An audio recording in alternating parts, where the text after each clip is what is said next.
ZEE5 ಇರುವಾಗ ನೀವು ನಿಮ್ಮ ನೆಚ್ಚಿನ ಶೋಗಳನ್ನ ಎಂದಿಗೂ ಮಿಸ್ ಮಾಡಿಕೊಳ್ಳುವುದಿಲ್ಲ. ಅದು ಸಂಪೂರ್ಣ ಉಚಿತವಾಗಿ.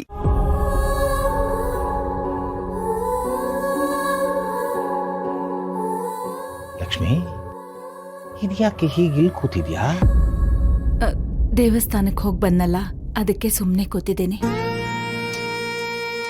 ಲಕ್ಷ್ಮಿ ನೋಡು, ಭಾವನನ್ ಮದುವೆ ಬಗ್ಗೆ ನೀನು ಇಷ್ಟೊಂದು ತಲೆ ಕೆಡಿಸ್ಕೋಬೇಡ. ಏನೋ ಆಗತ್ತೆ. ಅತ್ತೆ, ಒಡವೆ ಅಂಗಡಿಯವರು ಫೋನ್ ಮಾಡಿದ್ರು. ಅವರಿಗೆ ಮದುವೆ ವಿಚಾರ ಗೊತ್ತಾಯ್ತಂತೆ. ಒಡವೆ ಮೇಲೆ ಡಿಸ್ಕೌಂಟ್ ಕೊಡ್ತೀವಿ, ಬರಕ್ ಹೇಳಿ ಅಂತ ಅಂದ್ರು. ಒಡವೆ ರೀ, ಏನ್ರಿ ಇದು? ಮಗಳ ಮದ್ವೆ ಇಟ್ಕೊಂಡು ಏನ್ ಬೇಕು ಏನ್ ಬೇಡ ಇದನ್ನೆಲ್ಲ ನೋಡೋದ್ ಬಿಟ್ಟು ಇಲ್ಲಿ ಕೂತಿದ್ದೀರಾ? ಇನ್ನು ಎಷ್ಟು ಕೆಲ್ಸ ಇದೆ, ಯಾವಾಗ ಮಾಡೋದು? ಬನ್ನಿ ಬನ್ನಿ.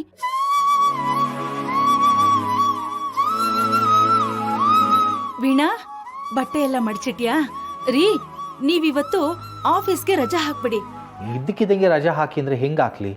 ರಜಾ ಹಾಕಿ ಏನ್ ಮಾಡ್ತೀಯಾ? ಎಷ್ಟೊಂದ್ ಕೆಲ್ಸ ಇದೆ, ಎಲ್ಲ ಯಾರ್ ಮಾಡ್ತಾರೆ? ಸಂತೋಷ, ಯಾರನ್ ಕರಿಬೇಕು, ಎಲ್ಲ ಏನೇನ್ ಬೇಕು ನೋಡ್ಕೊಳ್ಳೋದು ನಿನ್ ಜವಾಬ್ದಾರಿ. ವೀಣಾ, ಜವಳಿ ಅವ್ರನ್ನ ಮನೆಗ್ ಬರೋದಕ್ಕೆ ಹೇಳು. ಹಾಗೆ ಸಿಂಚನನ್ನ ಆಫೀಸಿಂದ ಬೇಗ ಬರೋದಕ್ಕೆ ಹೇಳು. ಭಾವನಾ, ಬಟ್ಟೆ ತಗೋ. ಅಮ್ಮ, ಮದುವೆಗೆ ಇಷ್ಟೆಲ್ಲ ಅರೇಂಜ್ಮೆಂಟ್ಸ್ ಇದೆ ಅಂತ ಹೇಳ್ತಿದ್ಯಾ? ದುಡ್ಡೆಲ್ಲಿಂದಮ್ಮ ಅರೇಂಜ್ ಆಗುತ್ತೆ? ಎಲ್ಲ ಆಗತ್ತೆ, ನೀನ್ ತಲೆ ಕೆಡಿಸ್ಕೋಬೇಡ.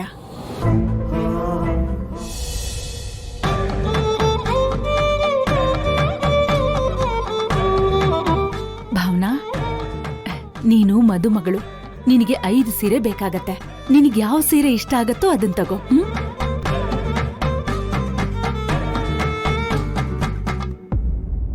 ಅಕ್ಕ, ಸೀರೆ ತಗೋಬೇಕಾದ್ರೆ ರೇಟ್ ನೋಡಬಾರ್ದು. ನಮ್ಗೆ ಯಾವ್ದು ಇಷ್ಟ ಆಗುತ್ತೋ ಅದನ್ನ ತಗೊಂಡ್ಬಿಡ್ಬೇಕು. ಅದು ನಮ್ ಬೇಬಿ ಸ್ಟೈಲ್. ಹಾಗಲ್ಲ, ದುಬಾರಿ ಸೀರೆ ತಗೊಂಡು ಅತ್ತೆ ಮಾವನ್ಗೆ ಇನ್ನಷ್ಟು ಹೊರೆ ಆಗೋದ್ ಬೇಡ ಅಂತ. ಅತ್ತೆ, ನನ್ಗೆ ರೇಟ್ ನೋಡಿ ಸೀರೆ ತಗೊಂಡ್ ಅಭ್ಯಾಸ ಇಲ್ಲ. ಇಷ್ಟ ಆಗಿ ತಗೊಳ್ತೀನಿ, ಆ ದುಡ್ಡು ನಾನೇ ಕೊಟ್ಬಿಡ್ತೀನಿ. ಯಾಕಮ್ಮ ಹಾಗೆ ಹೇಳ್ತೀಯಾ? ನೀನು ನಮ್ಮನೆ ಸೊಸೆ, ನಿನ್ಗೆ ಯಾವ ಸೀರೆ ಇಷ್ಟ ಆಗತ್ತೋ ಅದನ್ನ ತಗೋ, ಏನೂ ಬೇಜಾರಿಲ್ಲ.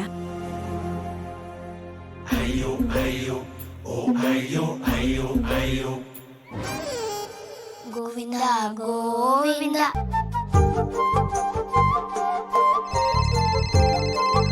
ಇರು, ನಾನೇ ತರ್ತೀನಿ. ಬಾಬಾ ಕಾಲ್ ಮಾಡಿದ್ದಾರೆ, ಅದು ವಿಡಿಯೋ ಕಾಲು.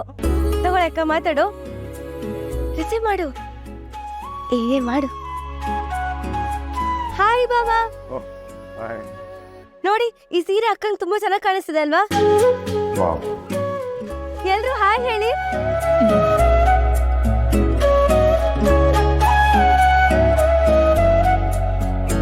ಅಯ್ಯೋ, ನೀವ್ ಅಕ್ಕನ ಜೊತೆ ಮಾತಾಡ್ಬೇಕು ಅನ್ಕೊಂಡ್ರೇನೋ ಅಲ್ವಾ? ಪರವಾಗಿಲ್ಲ, ನಾನು ಆಮೇಲೆ ಮಾತಾಡ್ತೀನಿ. ZEE5 ಆಪ್ ಡೌನ್ಲೋಡ್ ಮಾಡಿ ಎಲ್ಲಾ ಸಂಚಿಕೆಗಳನ್ನು ಸಂಪೂರ್ಣ ಉಚಿತವಾಗಿ ನೋಡಿ.